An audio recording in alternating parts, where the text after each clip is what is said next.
This is Shimani Singh from examination. हम discuss करेंगे। So guys यहाँ पे जैसे सब आप जानते हैं कि हम कंटिन्यू प्रिपरेशन कर रहे हैं भाई।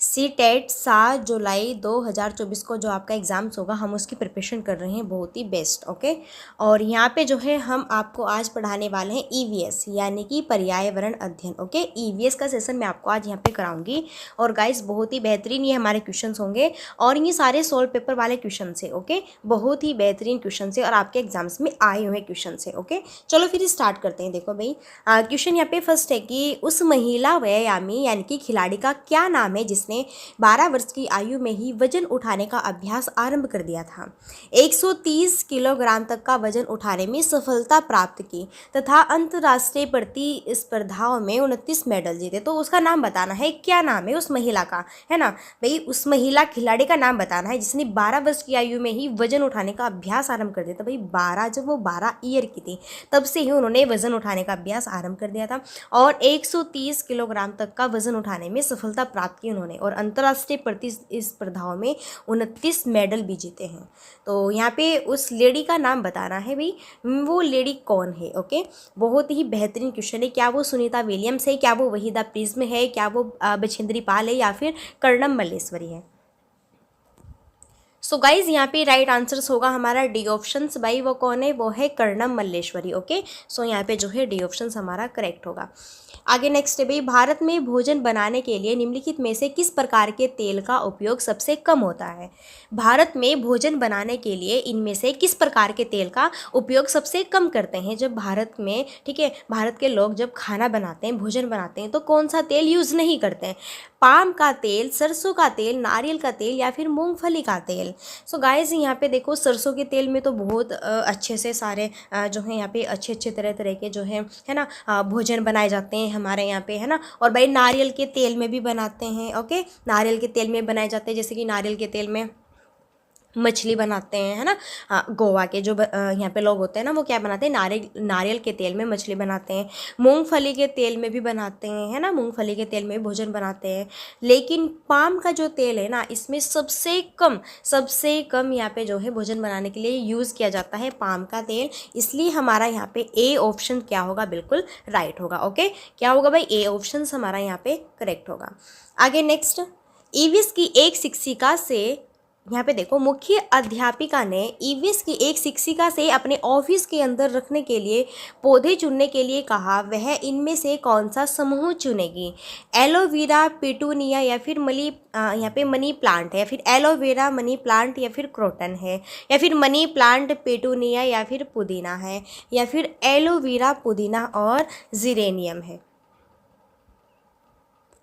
सो गाइज यहाँ पे जो है इस क्वेश्चन का करेक्ट आंसर क्या होगा भाई, मुख्य अध्यापिका ने ईवीएस की एक शिक्षिका से अपने ऑफिस के अंदर रखने के लिए पौधे चुनने के लिए कहा, तो वह इनमें से कौन सा जो है समूह चुनेगी। भाई वो जो टीचर्स है उन्हें अपने ऑफिस के अंदर रखने हैं वो पौधे। तो अब देखो कि ऑफिस के अंदर किस तरह के पौधे रखे जा सकते हैं।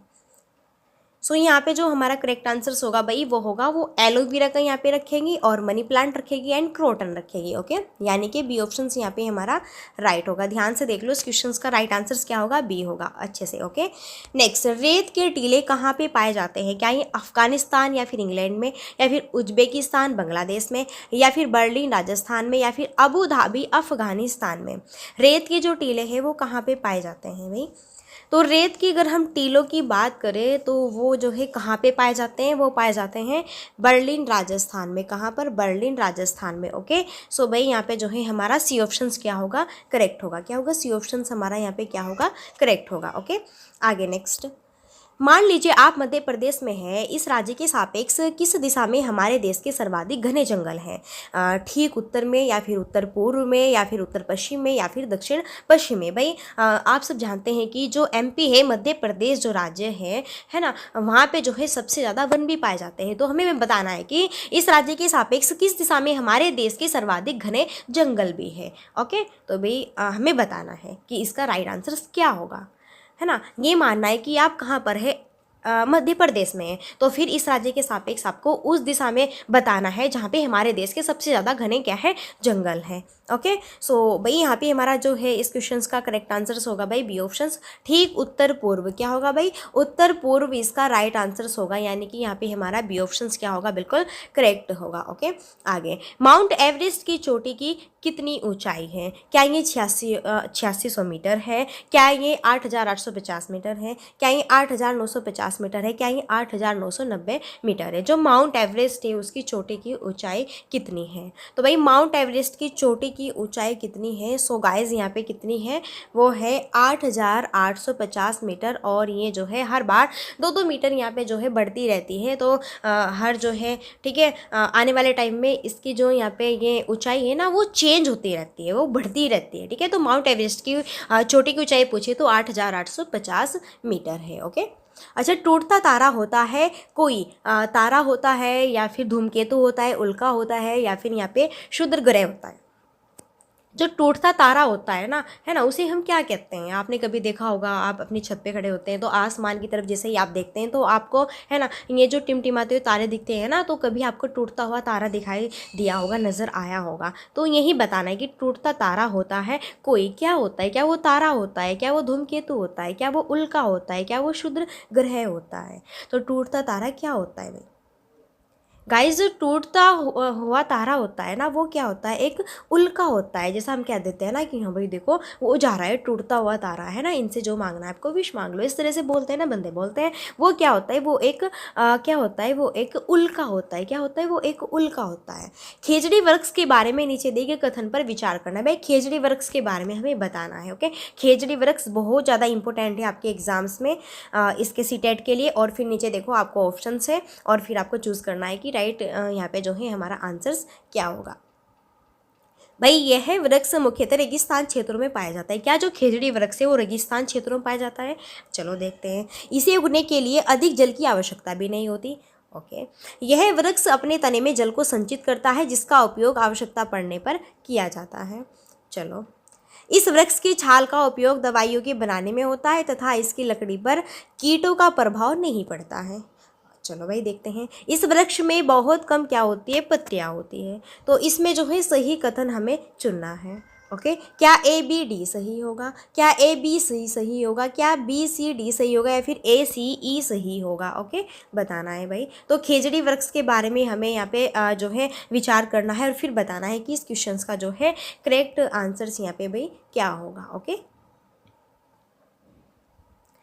गाइज, यहाँ पे जो है हमारा ए ऑप्शंस राइट होगा। क्या भाई, ए ऑप्शंस हमारा राइट होगा। ए बी और डी जो है यहाँ पे ऑप्शंस करेक्ट है। जो खेजड़ी वृक्ष है ना, बिल्कुल ये रेगिस्तानी क्षेत्रों में पाया जाता है। जब ये रेगिस्तानी क्षेत्रों में पाया जाता है तो आप सब जानते हैं कि, है ना, वहाँ पे जो है पानी की बहुत कम जो है क्या होती है, मात्रा में पाया जाता है। पानी बहुत कम मात्रा में पानी वहाँ पे मिलता है रेगिस्तानी क्षेत्रों में, इसलिए ठीक है, इसे उगने के लिए अधिक जल की भी आवश्यकता नहीं होती। ए भी सही होगा और भाई बी भी सही होगा। और गाइज यहाँ पे फिर जो है हमारा देखो सी सही नहीं होगा। ठीक है, यह वृक्ष अपने तने में जल को संचित नहीं करता है, वो रेगिस्तानी ओक करता है। क्या करता है, वो रेगिस्तानी ओक करता है। लेकिन हाँ, डी सही होगा। इस वृक्ष की छाल का उपयोग हम दवाइयों के बनाने में भी करते हैं, और इसकी लकड़ी पर कीटों का प्रभाव भी नहीं पड़ता। और भाई इस वृक्ष में बहुत कम पत्तियां होती नहीं, बल्कि इस वृक्ष में तो बहुत ज़्यादा पत्तियां होती है, और हम इसकी छाँव में अच्छे से खेलते हैं, रहते हैं बच्चे। ओके, सो यहाँ पे जो है हमारा ए ऑप्शन बिल्कुल राइट होगा। ध्यान से आपको देखना है।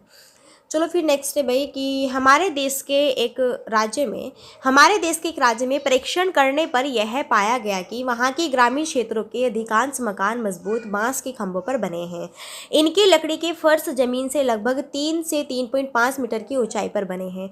मकानों की दीवारें भी लकड़ी की बनी हैं। यहाँ भारी वर्षा होने के कारण मकानों की छतें सामान्यतः क्या है, ढालू है। क्या ये पॉइंट्स यहाँ पे बिहार के बारे में कहे गए हैं? क्या ये असम के बारे में कहे गए हैं, या फिर गुजरात के बारे में कहे गए हैं, या फिर ये यहाँ पे उत्तराखंड के बारे में कहे गए हैं? तो भाई हमारे देश के एक राज्य में परीक्षण करने पर यह पाया गया कि यहाँ पे जो लोग होते हैं, ग्रामीण जो क्षेत्र में जो लोग होते हैं, वो अपने मकानों को मजबूत बांस के खंभों से बनाते हैं। और मैंने आपको एक पॉइंट्स बताया था कि अगर आपको क्वेश्चन में बांस के खंभों से बने मकानों की अगर बात की जाए तो आपको सारे ऑप्शंस को कट कर देना है। सिर्फ और सिर्फ हमारा राइट आंसर क्या होगा, असम होगा। क्या होगा, सिर्फ और सिर्फ हमारा यहाँ पे राइट आंसर क्या होगा, असम होगा। क्या होगा भाई, असम होगा। ओके, सो यहाँ पे जो है बी ऑप्शन हमारा क्या होगा भाई, करेक्ट होगा। बी ऑप्शन हमारा क्या होगा, करेक्ट होगा। निम्नलिखित में से 3 राज्यों के उस समूह को चुनिए जिनके समुद्र तट बंगाल की खाड़ी पर है। बहुत ही बेहतरीन क्वेश्चन है और इस तरह के क्वेश्चन में आपको मैपिंग आनी चाहिए। आंध्र प्रदेश, पश्चिम बंगाल, केरल है। आंध्र प्रदेश, तमिलनाडु, ओडिशा है। आंध्र प्रदेश, उड़ीसा, गुजरात है। या फिर आंध्र प्रदेश, असम और तमिलनाडु है। भाई वो हमें चुनना है जो कि समुद्र तट बंगाल की खाड़ी। अब देखो यहाँ पे हम नीचे का पोर्शन ही देख लेते हैं ओनली। देखो मान लीजिए ये क्या है, हमारा भाई भारत है, ठीक है, नीचे का पोर्शन है दक्षिण वाला, है ना। अब इधर तो क्या है, यहाँ पे तो अरब सागर है, यहाँ पे क्या है, अरब सागर है। यहाँ पे क्या है, इधर बंगाल की खाड़ी है। यहाँ पे क्या है, इधर बंगाल की खाड़ी है। तो हमें बंगाल की खाड़ी के ही स्टेट बताने हैं कि बंगाल की खाड़ी की तरफ कौन कौन से राज्य हैं। ओके, ये बताना है। सो भाई अगर हम देखें यहाँ पे हर एक ऑप्शंस को, तो यहाँ पे देखो केरल, केरल तो आपका यहाँ पे है इसलिए ये कट हो गया। ओके, आंध्र प्रदेश, उड़ीसा, गुजरात भाई आपका यहाँ पे है इसलिए ये ऑप्शंस भी कट हो गया आपका सी, है ना। फिर यहाँ पे बात की गई है किसकी, असम की, आंध्र प्रदेश की। असम भाई आपका कहाँ पे, असम यहाँ पे है, ये भी कट हो गया आपका। तो यहाँ पे राइट आंसर क्या होगा हमारा, बी ऑप्शन होगा, बी। क्योंकि देखो यहाँ पे क्या है, तमिलनाडु है, फिर क्या है यहाँ पे आंध्र प्रदेश, उड़ीसा, ठीक है, इस तरीके से। सो गाइज यहाँ पे हमारा बी ऑप्शन क्या होगा, करेक्ट आंसर होगा। और इस तरह के क्वेश्चन के लिए आपको मैपिंग आनी चाहिए आपको, ठीक है, मैप के बारे में, यानी कि आपको पूरे भारत का स्ट्रक्चर अपने माइंड में यहाँ पे फिक्स होना चाहिए। झारखंड में ग्राम सभा पंचायत लाटरी द्वारा खेती के लिए भूमि का आवंटन करती है। इस भूमि आवंटन में एक विशेष मात्रक यूनिट जिसे टिन कहते हैं का उपयोग किया जाता है। इस मात्रक यूनिट का क्या अर्थ है ये बताना है। बेहतरीन क्वेश्चन है और इसी तरह के क्वेश्चन अब जो है टफ वाले आपके एग्जाम्स में पूछे जाते हैं। ओके, सो भाई देखो यहाँ पे क्या वह भूमि जिससे किसान एक टिन बीज प्राप्त कर सकता है, या फिर वह भूमि जिस पर कोई किसान एक टिन प्राप्त कर सकता है, या फिर वह भूमि जिसकी विमाएँ लंबाई गुना चौड़ाई 50 मीटर गुने 50 मीटर होती है, फिर वह भूमि जो लगभग 1 हेक्टेयर के क्या होती है, तुल्य होती है। सो भाई यहाँ पे हमारा करेक्ट आंसर होगा बी ऑप्शंस, वह भूमि जिस पर कोई किसान एक टिन प्राप्त कर सकता है। ओके, सो भाई यहाँ पे जो है बी ऑप्शंस हमारा क्या होगा, राइट होगा। देखो क्वेश्चंस में पूछा गया है कि झारखंड में ग्राम सभा पंचायत लाटरी द्वारा खेती के लिए भूमि का आवंटन करती है ना। इस भूमि आवंटन में एक विशेष मात्रक जिसे टिन कहते हैं इसका यूज़ किया जाता है। तो इसका मात्रक यूनिट का क्या अर्थ होगा, तो मैंने आपको बताया यहाँ पे बी ऑप्शन हमारा राइट होगा। ओके, आगे बढ़ते हैं। फिर बेहतरीन क्वेश्चन है भाई, ये भी झूम खेती के बारे में बताना है। ओके, झूम खेती के अंतर्गत झारखंड के किसानों के द्वारा अपनाए जाने वाले तरीकों के संबंध में नीचे दिए गए कथनों पर आपको क्या करना है, विचार करना है। एक फसल कटने के पश्चात जमीन को कुछ वर्ष तक छोड़ देते हैं। खरपतवार, बांस आदि को उखाड़कर खेत में जला देते हैं। ओके, खरपतवार की राख खाद के रूप में कार्य करती है। जब जमीन खेती के लिए तैयार हो जाती है तो बीज बोने से पहले उसे गहराई तक जोता जाता है। ओके, क्या यहाँ पे ए बी डी सही होगा, क्या ए सी डी सही होगा, क्या ए और सी ऑप्शन सही होगा, क्या यहाँ पे बी और सी और डी ऑप्शन से सही होगा। इस तरीके से हमें बताना है 72 का करेक्ट आंसर। भाई झूम खेती के अंतर्गत यहाँ पे हमें कुछ विचार करने हैं और इसके बारे में हमें करेक्ट यहाँ पे ऑप्शन बताने हैं और फिर नीचे आपको ऑप्शन चूज करने हैं।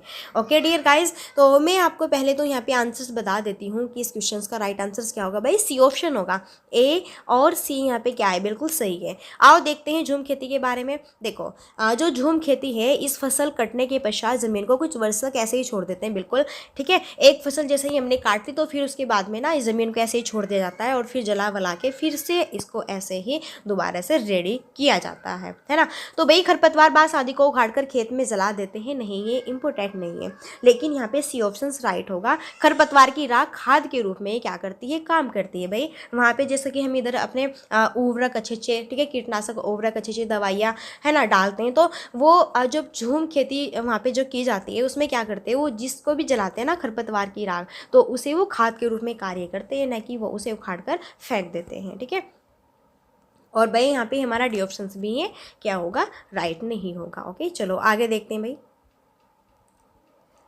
नेक्स्ट, हमारे देश में आदिवासी हजारों वर्ष पूर्व से कांच से ब्रांज की बनी बहुत सी वस्तुओं, बर्तन, मूर्तियाँ आदि का उपयोग करते रहते हैं। आज भी हम अपने घरों में कांसे का उपयोग करते हैं। तो इनमें से कांसे के बारे में सर्वश्रेष्ठ कथन को आपको यहाँ पे चुनना है। क्या आयरन, लोहा और सिल्वर, चांदी आदि की भांति कांसा भी एक क्या है, तत्व है? क्या कांसा एल्यूमिनियम, कॉपर, तांबा और जिंक का क्या है, मिश्रण है? क्या कांसा कॉपर, तांबा और जिंक की क्या है, मिश्र धातु है? क्या कांसा, कॉपर, तांबा और टिन की क्या है, मिश्र धातु है।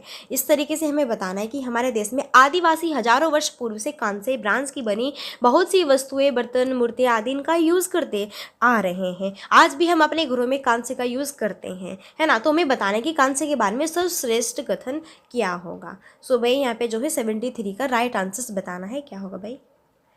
सो गाइज मैं बताऊँ यहाँ पे राइट आंसर्स होगा, क्योंकि कांसा, कॉपर, तांबा और टीन की क्या है, एक मिश्र धातु है। और ये बहुत ही बेहतरीन क्वेश्चन है, और ये क्वेश्चन आपका ना पूछा जाए ऐसा नहीं हो सकता। हर एक एग्जाम्स में ये क्वेश्चन आपका पूछा जाता है। ओके, कांसे से रिलेटेड, तांबे से रिलेटेड। गाँव में यह देखना साधारण है कि महिलाएं अनाज में से भूसी निकालने, ठीक है, महिलाएं जो है अनाज में से कैसे भूसी निकालते हैं, इस विधि को क्या कहते हैं। भाई आप सब जानते हैं कि गाँव में क्या चाहिए, सिटी में भी रहे, है ना, अच्छे से बड़े मतलब गेहूं को अच्छे साफ़ किया जाता है, और साफ़ करके बढ़िया तरीके से उसको, और फिर हम क्या करते हैं, उसको पिसवाते हैं, ठीक है, फिर हम रोटी बेल के खाते हैं। यानी कि गांव में यह देखना साधारण है कि महिलाएं अनाज में से भूसी कैसे निकालते हैं, तो इस विधि को बताना है। छान कर निकालते, हाथों से चुनकर निकालते, निष्पादन करते, या फिर उसकी थ्रेशिंग गहाना करती है। सो गाइज यहाँ पे जो है हमारा इसका 74 का राइट आंसर यहाँ पे होगा। वो क्या करती है, वो जो है यहाँ पे निष्पादन, फटकना, ठीक है, इस तरीके से निकालती है ना। सो यहाँ पे सी ऑप्शन हमारा राइट होगा। जीवों में संबंध, जहाँ एक जीव को साहचर्य से लाभ होता है और दूसरे को हानि होती है, को क्या कहा जाता है। सहजीविता कहा जाता है, सहोपकारिता कहा जाता है, प्रतियोगिता या फिर परजीविता यहाँ पे इसको कहा जाता है। तो जीवों में संबंध, जहाँ एक जीव को साहचर्य से लाभ होता है और दूसरे को हानि होती है, इसे क्या कहा जाता है। सो भाई यहाँ पे जो है इसका राइट आंसर क्या होगा। तो जीवों में संबंध, जहाँ एक जीव को साहचर्य से लाभ होता है और दूसरे को हानि होती है, इसको क्या कहा जाता है, इसको जो है परजीविता कहा जाता है। क्या कहा जाता है, इसको परजीविता कहा जाता है। यहाँ पे हमारा 4 ऑप्शंस करेक्ट होगा। सो गाइज बस हम सिर्फ ओनली यहाँ पे जो है 1 से और 15 तक के क्वेश्चन ही करेंगे। ओके, और ये सेशन आपको कैसा लगा, आई होप आपको ये सेशन अच्छा लगा होगा। अगर वाकई ही ये सेशन आपको अच्छा लगा है तो फ्रेंड्स फटाफट वीडियो को लाइक, शेयर, सब्सक्राइब कर दीजिए। ओके, तो चलो फिर अब हम मिलते हैं नेक्स्ट सेशन में, और भाई तब तक के लिए so thanks for watching, best study and bye bye, take care.